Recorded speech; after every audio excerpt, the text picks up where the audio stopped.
What's good, everybody? Ropes. I wanted to make this quick video to touch on this whole cab driver thing because I hear a lot of people bring this up. And I heard it recently in Bidzo6 video. He put a video up kind of comparing the fighters of old to the fighters of today. And he brought up that Sugar Ray Robinson had fought an actual cab driver.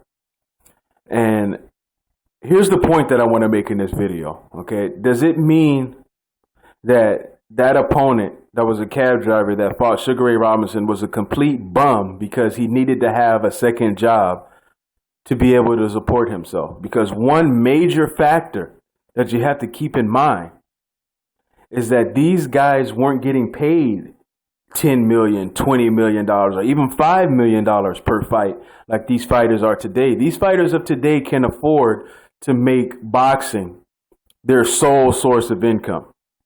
Back then, these guys were getting paid crumbs. Okay, they had to have second jobs, and cab driving is an ideal job to have because you have more freedom. You don't have to report to work every day if you don't want to. It works the same way with cab driving today. These guys, they can not show up to work if they don't want to.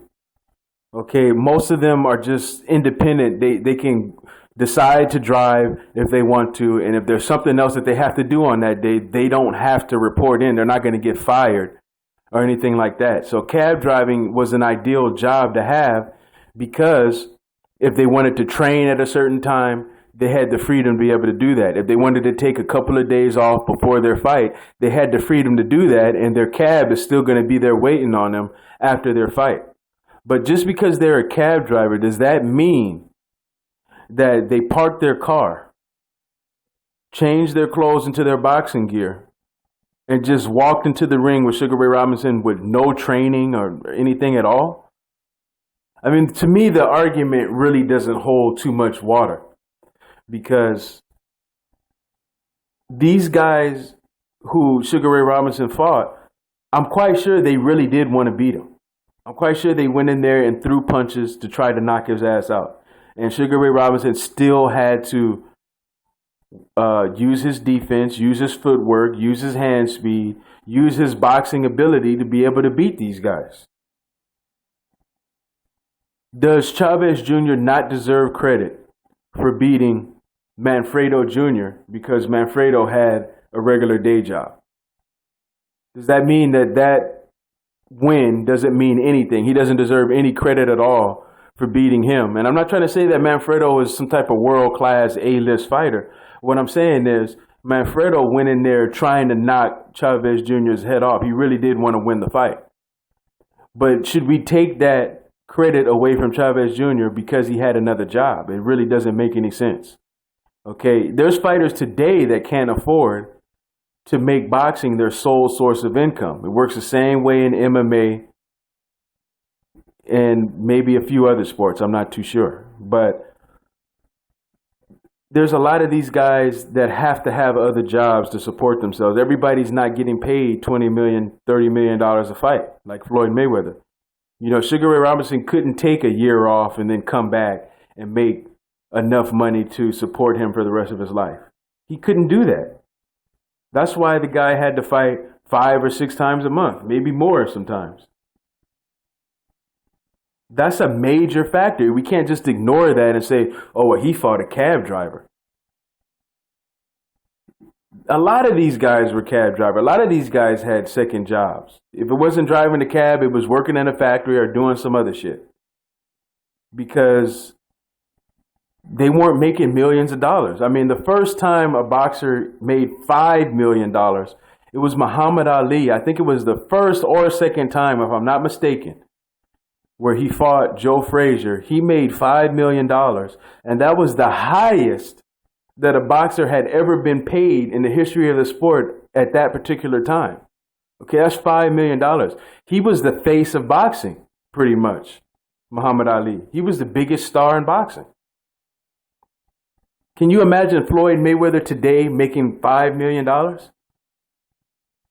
It would be unheard of, right? Because we know the amount of money that Floyd Mayweather makes in his fights. He makes upwards of $30 million. So imagine if Floyd was getting paid $5 million. You would think that he was getting ripped off. Well, these guys back in those days were pretty much getting ripped off. Those promoters back then were probably even greedier than the ones now. They weren't paying the fighters what they deserved, and this is why these fighters had to fight so many times. And to pick out opponents that had bad records is kind of silly, because there's boxers today where you can go into their resume and see some fighters that they probably had no business fighting in the first place. Okay, Sugar Ray Robinson fought over 200 times. Do you expect every single one of those 200 plus opponents that he fought to be world-class A-list fighters? It's impossible. Of course you're going to find somebody with a losing record on his resume. But that doesn't mean that Floyd Mayweather is so much better than Sugar Ray Robinson as far as legacy, opponents, and all that stuff is concerned. Okay, Sugar Ray Robinson had to work a hell of a lot harder than Floyd Mayweather. Floyd Mayweather can fight once a year and make a shitload of money to support him for a very long time. See, his money probably don't last him like it should because he spends and wastes a whole lot of money. But the fact of the matter is, he can take 2 or 3 years off if he wanted to and come back and make $30+ million in a fight.